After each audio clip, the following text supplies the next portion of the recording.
Well, at the same time, the Constitutional Court today is hearing the bid by the former President Jacob Zuma to have his 15-month imprisonment sentence reviewed or rescinded. Zuma is currently serving his term in the Estcourt Correctional Centre. Well, let's discuss this latest development there with political analyst Sandile Swana. Mr. Swana, good afternoon. Thank you very much for your time. You've been following the proceedings in the ConCourt. I followed the start, the very first part, not even an hour of the proceedings. It was very interesting at some point, and I want to start there when there was some interaction between the judges and Advocate Dalimpofu, and he brought up the name of P.W. Botha in terms of him not having complied with a commission of inquiry during the apartheid days. Is there similarity between what has happened here and what happened then? Well, the similarities are limited, Braden. What actually happened in the Zuma case as opposed to the P.W. Botha case, the Truth Commission, which, as some people would say, P.W. Botha defied, as opposed to the refusal by former President Jacob Zuma to go to the Zondo Commission. The difference is that the Zondo Commission went to the Constitutional Court and asked for an order, ordering him to come to the Commission, and he defied that order.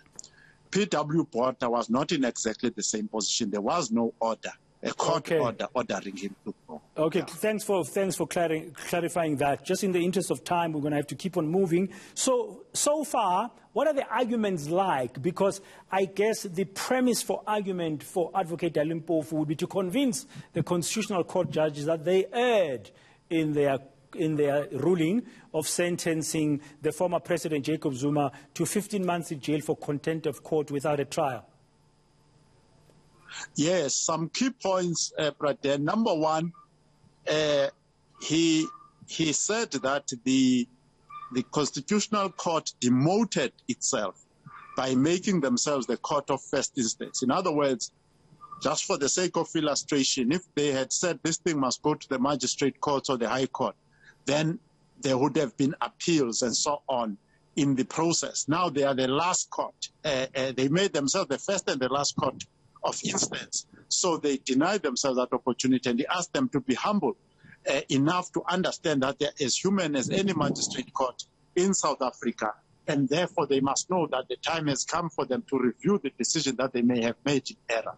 Secondly, Dalimpofu is arguing that because the application made by Zondo, which relates to contempt of court by the Zondo Commission, it's a hybrid. In other words, it mixes they are complaining in a civil way and also in a criminal way. The contempt of court itself is a criminal matter, although it's a civil contempt of court. So which means that when you are now having to be charged and sentenced for civil contempt, when you go to prison, the prisoner next door to former President Zuma's cell must have gone through the same process. Otherwise, the same criminal procedure process. In other words, you will get charged, you get a chance to mitigate, you get a chance of appeal, and all those things that you ultimately end up being committed to the prison. Just to, we don't have much time.